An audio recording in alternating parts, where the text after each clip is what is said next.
Hey guys, it's Peter Co from Peter Loves Movies, back with another video for you guys. I swear I just shaved yesterday. Now it's back again. So if you've been following my content for the past few weeks, you'll know that I'm in Korea right now, just taking a break. And I've been making weekly vlogs or whatever. But for this portion of the video, I want to try something a little different. I want to just give my quick thoughts on some films I saw the past couple of weeks. And if you're not interested in listening to some guy's opinions on a bunch of films, then skip to here. No hard feelings, just skip to this part of the video and you can enjoy the rest of the music video type vlog. Alright, here we go. I saw Wonder Woman. Is it as good as critics say it is? No, but it's definitely a huge improvement on what came before. What this movie really does well is the two main characters. Chris Pine and Gal Gadot do a really good job selling their romance. And it's believable, it's funny, it's heartwarming. It's all of those things you want in a relationship, in a superhero movie. Everything else is kind of serviceable. The action is okay. There's an action scene in the middle of the movie that I like. Aside from that, none of the other action sequences stood out to me at all. I was liking the story just fine until the third act. Wonder Woman, she kills the guy with the sword, and then Chris Pine comes along and tells her that you can't save the world by killing one man, and the world is more complex than that. And then all that stuff is great. 15 minutes later, or 10 minutes later, after a bunch of CGI nonsense, she kills a guy and saves the world. So the nice message you had when Chris Pine told Wonder Woman that you can't save the world by killing a man is completely ruined by this forced villain. And that's what really brought down the movie for me. Sorry guys, I had to relocate. I also saw Pirates of the Caribbean 5, Dead Men Tell No Tales, and it stinks. There's nothing refreshing or original or fun or entertaining about this movie at all. There's maybe one decent performance. It's the girl from The Maze Runner. Here's a picture of her. Good job, because you do an okay job. Everyone else stinks. Johnny Depp in this movie stinks. What made him so great in the first movie was that his humor and his mannerisms and his personality in general just felt very subtle, very held back, and it wasn't over the top. It was perfect. And here, nope. Johnny Depp has to do Jack Sparrow things, say a bunch of eccentric things, and it's not charming anymore.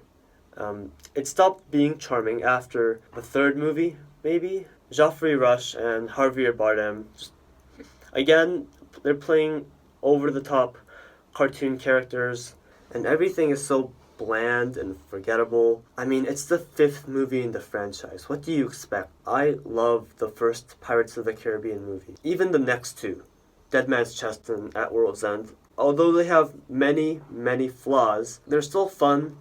They're entertaining. It's not that bad. The 4th one is forgettable too. And this one is just annoying. But I lost some footage, so I'm going to repeat myself here. So in the end, after they lift the curse of Will Turner, and he can finally walk on land now. So he goes on land.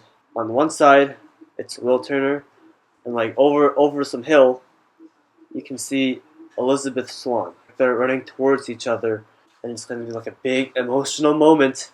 And they hug or they kiss, I don't know. And everyone is supposed to care that these two are finally reuniting. If you wanted us to care, you should have had them in the movie as supporting characters, not as these unnecessary cameos that are just shoved in there because just to please the fans, just to please the fan base. Oh my god, it's Will Turner, it's Elizabeth Swann, they're gonna kiss, and it's so emotional. These attempts at creating emotional moments are so predictable and vapid and cheesy and just over the top.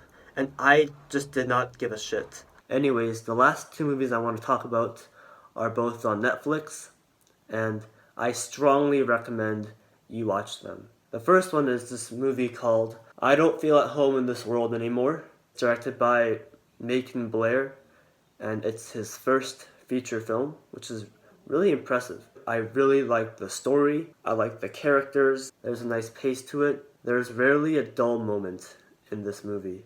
I like how this director can add moments of levity into serious scenes without it ever feeling forced at all. I love how this movie looks. Visually, it's pretty compelling. Overall, if you want to watch a really well-crafted movie with two fantastic performances by Elijah Wood and Melanie Lynskey, who's the main protagonist, then I strongly recommend this movie. The other original Netflix movie that I want to recommend is Okja. Okja is directed by one of my personal favorite directors of all time, Bong Joon-ho. Okja is the story about this young girl who goes on a rescue mission after her genetically engineered pig is taken away by the government. And much like Snowpiercer, it's disguised as a blockbuster, but underneath the surface, this film has a lot to say about how we consume our food, corporate greed, and the capitalist-driven society that we currently live in.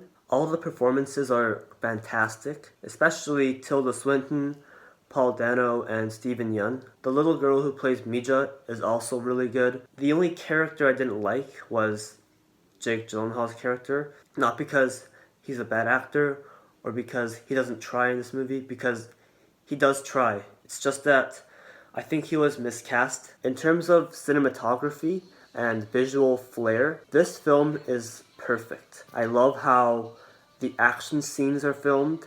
It's all gorgeous. I love the visual composition. Bong Joon-ho knows how to construct a visually compelling scene. He likes to use the foreground and background and like wide shots. One of the best visual storytellers out there. My only real issue is that right after this fantastic chase sequence in the first act, there's this long, drawn-out exposition scene that's clearly meant for the audience instead of the characters in the film. The second act has some pacing issues, but other than that, Okja is a beautifully directed political movie that you can also enjoy as a summer blockbuster, and it's one of my favorite films of the year. And yeah, this concludes my movie review section of this video. For the 10 of you who are still watching, let me know in the comment section if you like this format or if I should just go back to doing music video type stuff. Let's get back to them travel videos.